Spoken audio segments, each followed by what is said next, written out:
Hello guys, कैसे हैं आप सब? मस्त, very good. Dear students, today we will talking about third lecture of electrostatic. और आज हम लोग बहुत ही खूबसूरत टॉपिक को स्टार्ट करने वाले हैं जो आपके बोर्ड एग्जाम के लिए बहुत ही इंपॉर्टेंट टॉपिक है, जिसका नाम है Coulomb's law.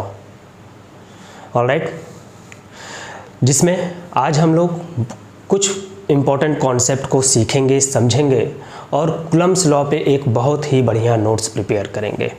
So guys, without wasting your time, take off your pen and papers and start very beautiful journey with me. Welcome guys, now we are in classroom and today we will discuss about a very important topic of your chapter, that is Coulomb's law. So guys, Coulomb's law board के point of view से बहुत ही important topic है और इससे related 1 number में, 2 number में या फिर न्यूमेरिकल्स आपके एग्जाम में पूछे जा सकते हैं। सो गाइस, चलिए हेडिंग लगाते हैं कूलम्ब्स लॉ और समझते हैं कि कूलम्ब्स लॉ में कौन कौन सी ऐसी चीज़ें हैं जो हम लोगों को पढ़ना बहुत ज़रूरी है। ऑलराइट, तो हम लोगों की आज की हेडिंग क्या है? आज की हेडिंग जो है वो हम लोगों की है कूलम्ब्स लॉ। कूलम्ब्स लॉ बच्चों, अगर कूलम्ब्स लॉ की बात करें तो अभी तक के जो पिछले हम लोगों के लेक्चर्स हुए हैं उसमें हम लोगों ने देखा कि अगर कोई भी चार्ज बॉडी है, 2 चार्ज बॉडी अगर है तो वो या तो एक दूसरे को अट्रैक्ट कर रहे होंगे तो या तो एक दूसरे को रिपेल कर रहे होंगे। लेकिन हम लोगों को ये नहीं पता चल पा रहा था कि what would be the amount of attractive force and what would be the amount of repulsive force. Attractive force या रिपल्सिव फोर्स का मैग्नीट्यूड कितना है। तो मैग्नीट्यूड को फाइंड आउट करने के लिए कूलम्ब ने एक स्टेटमेंट दिया जिसको ही हम किस नाम से जानते हैं? कूलम्ब्स लॉ के नाम से जानते हैं। ठीक है, तो कूलम्ब्स लॉ हमें क्या बताता है, इस चीज को सबसे पहले समझ लेते हैं। तो कूलम्ब्स लॉ है क्या? Coulomb's law is quantitative. अब इस क्वांटिटेटिव का मतलब क्या हो गया? क्वांटिटेटिव का मतलब होता है अमाउंट। ठीक है, इस quantitative measurement of magnitude of force between 2 point charge. 2 point charge के बीच में लगने वाला जो फोर्स होगा, चाहे वो फोर्स अट्रैक्टिव फोर्स हो चाहे वो रिपल्सिव फोर्स हो, उसके मैग्नीट्यूड के बारे में हमें कौन बताएगा? कूलम्ब्स लॉ बताएगा। ठीक है, अब यहाँ पे एक वर्ड आ रहा है पॉइंट चार्ज। पॉइंट चार्ज आप लोगों को समझना जरूरी है। ठीक है, अब इस पॉइंट चार्ज जो ये वर्ड है, इससे क्लियर हो रहा होगा कि ऐसा चार्ज जो पॉइंट के फॉर्म में हो। तो क्या उन्हीं चार्जेस के बीच में कूलम्ब्स लॉ वैलिड होगा जो चार्ज सिर्फ और सिर्फ एक पॉइंट हो? तो इस पॉइंट चार्ज को थोड़ा समझ लीजिए। पॉइंट चार्ज का सिर्फ ये मतलब नहीं होता कि कोई भी चार्ज बॉडी जो बहुत ही ज़्यादा स्मॉल हो, वो एक इनलार्ज बॉडी भी हो सकती है। ठीक है, अब देखिए इसमें पॉइंट चार्ज क्या होगा। पॉइंट चार्ज की बात करें तो पॉइंट चार्ज ऐसी कोई भी चार्ज बॉडी हो सकती है, ठीक है, जिसकी साइज जो डिस्टेंस ऑफ सेपरेशन के कंपैरिजन में बहुत ही ज़्यादा स्मॉल हो। मीन्स पॉइंट चार्ज होगा क्या? पॉइंट चार्ज क्या होगा? ठीक है, point charge is a charge body whose size is very small in comparison of distance between charges। अगर 2 चार्ज बॉडी रखी गई है, जैसे सपोज कर लेते हैं कि एक बॉडी ये है और दूसरी बॉडी ये है। ठीक है, एक बॉडी ये है, दूसरी बॉडी ये है। इसके साइज की बात करें तो साइज कैसी होगी? लीनियर साइज आप लोगे। लीनियर साइज का मतलब क्या हो गया? डायमीटर के लॉन्ग आप साइज मेजर करोगे, ये साइज हो गया। इन दोनों के बीच की डिस्टेंस अगर देखें तो इन दोनों के बीच की डिस्टेंस इन दोनों चार्ज बॉडी के साइज के कंपैरिजन में क्या है? बहुत ज़्यादा है। तो इन दोनों चार्ज बॉडी को क्या बोल सकते हो? Point charge. लेकिन एक एग्जाम्पल और लेते हैं। सपोज कर लेते हैं कि ये चार्ज बॉडी है, दूसरी चार्ज बॉडी ये है। इन दोनों के बीच की आप डिस्टेंस देखो, इन दोनों के बीच की डिस्टेंस क्या है? इनके साइज के कंपैरिजन में बहुत स्मॉल है। तो ये चार्ज बॉडी कभी भी पॉइंट चार्ज नहीं कही जाएगी। ये चार्ज बॉडी कभी भी पॉइंट चार्ज नहीं कही जाएगी। पॉइंट चार्ज किसको कहोगे? जब किसी भी चार्ज बॉडी की साइज उस दोनों चार्ज बॉडी के डिस्टेंस ऑफ सेपरेशन के कंपैरिजन में बहुत ज़्यादा स्मॉल होगी, then that charge body is said to be point charge. ये क्लियर है? तो चलिए अब कूलम्ब्स लॉ पे आते हैं और देखते हैं कि कूलम्ब ने हमें क्या क्या बताया कि कैसे हम लोग किसी भी चार्ज बॉडी के बीच का फोर्स हम लोग कैलकुलेट कर पाएंगे।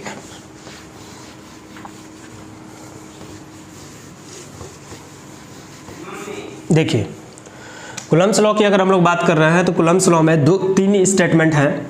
पहली चीज़ है कि अगर हम लोग सपोज कर लें कि दो पॉइंट चार्ज हैं, first one having magnitude Q1 and second charge body having magnitude Q2। दो चार्ज बॉडी रखी गई हैं, किसी भी एक मीडियम में रखी गई हैं, एयर में रखी गई हैं या फ्री स्पेस में रखी गई हैं, इससे कोई मैटर नहीं है। ठीक है, दो चार्ज बॉडी हैं, एक चार्ज बॉडी है Q1 और दूसरी चार्ज बॉडी है Q2, और इन दोनों के बीच के डिस्टेंस हमारे पास कितनी गिवन है? R। फर्स्ट चीज़ क्या है? We have two charge body having magnitude Q1 and Q2 and the distance of separation between both of the body is R. Then according to Coulomb के अकॉर्डिंग क्या जहाँ चीज़ें पता चलती हैं? फर्स्ट स्टेटमेंट क्या है? The forces weather it is attractive और रिपल्सिव, इससे कोई मैटर नहीं है कि वो फोर्स कैसा है, अट्रैक्टिव है या फिर रिपल्सिव है। अट्रैक्टिव भी हो सकता है, रिपल्सिव भी हो सकता है। The forces whether it is attractive और repulsive always act along the line joining of the charges. जो फोर्स होगा वो किधर लगेगा? हमेशा जो लाइन मिल रही है इन दोनों को, Q1 और Q2 को मिलाने वाली जो लाइन है, इसके अलोंग ही फोर्स लगेगा। ठीक है, इसको थोड़ा समझ लीजिए आप लोग। अगर मान लीजिए कि Q1 Q2 पे एक रिपल्सिव फोर्स लगाता है तो उसकी डायरेक्शन क्या होगी? वो हमेशा लाइन ज्वाइनिंग के इस डायरेक्शन में फोर्स लग रहा होगा। अगर सपोज कर लेते हैं कि दोनों के बीच में अट्रैक्टिव फोर्स अगर एक्ट कर रहा है तो उसका डायरेक्शन किधर होगा? इस साइड होगा। फ्रेंड्स, आप देख रहे हो कि हमेशा फोर्स कैसे लगना चाहिए कूलम्ब्स के अकॉर्डिंग, कि जब भी दो चार्ज बॉडी रखी गई है, अगर एक चार्ज बॉडी है Q1, दूसरी चार्ज बॉडी है Q2, तो इन दोनों के बीच में अगर रिपल्सिव फोर्स भी लगेगा तो रिपल्सिव फोर्स इस तरीके से एक्ट करेगा। लाइन ज्वाइनिंग के अलोंग ही वो दोनों क्या होंगे? रिपेल होंगे। अगर अट्रैक्ट होंगे तो लाइन ऑफ ज्वाइनिंग के अलोंग ही अट्रैक्ट होंगे। Is that clear? आइए नेक्स्ट स्टेटमेंट देखते हैं। अब कूलम्ब्स लॉ के सेकेंड स्टेटमेंट में क्या बताया गया? कूलम्ब्स लॉ के सेकेंड स्टेटमेंट में ये बताया गया कि फोर्सेस और फोर्स डिपेंड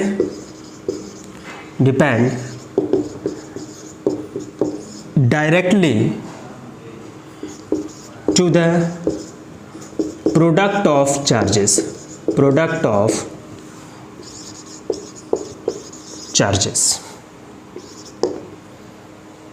ठीक है, वैसे अगर फोर्स की बात करें तो फोर्स किस पर डिपेंड कर रहा है? फोर्स डायरेक्टली डिपेंड कर रहा है चार्ज के प्रोडक्ट पे, मीन्स Q1 इंटू Q2 के डायरेक्टली प्रोपोर्शनल है। इस स्टेटमेंट को आप मान के चलिए कि ये स्टेटमेंट कौन सा है? First statement. क्लियर है यहाँ तक? आइए नेक्स्ट पॉइंट को हम लोग देखते हैं। थर्ड पॉइंट हम लोग यहाँ पे लिखते हैं। थर्ड पॉइंट के अकॉर्डिंग क्या है? फोर्स डिपेंड इनवर्सली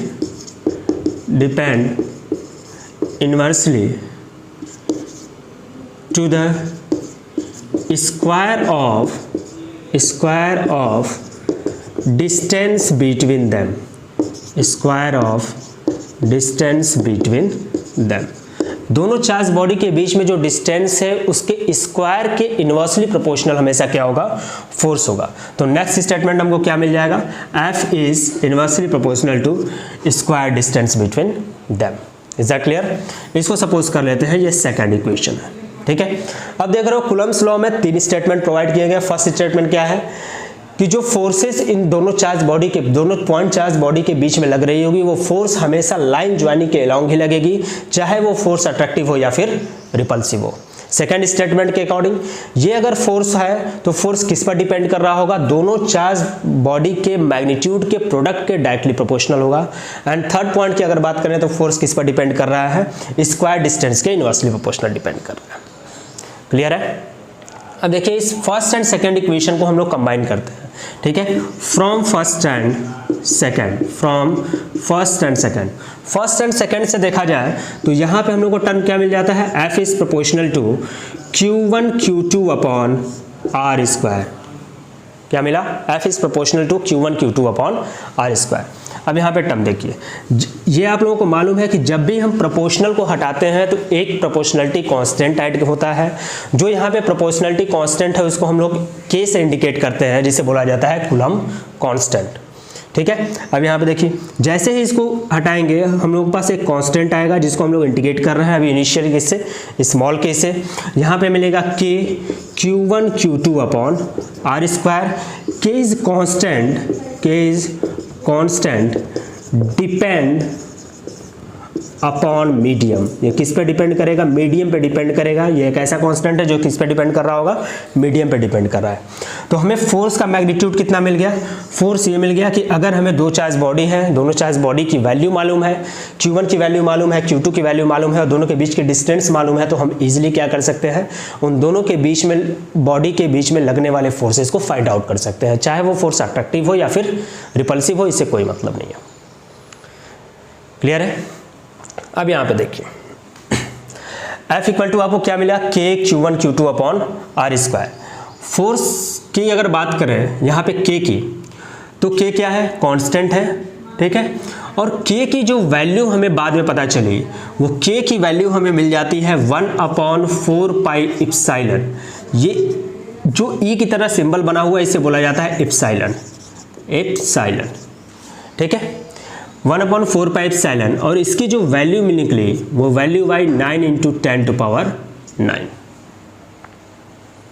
ठीक है, इप्सिलॉन क्या है इसको समझिए। इप्सिलॉन को बोला जाता है इलेक्ट्रिकल परमिटिविटी।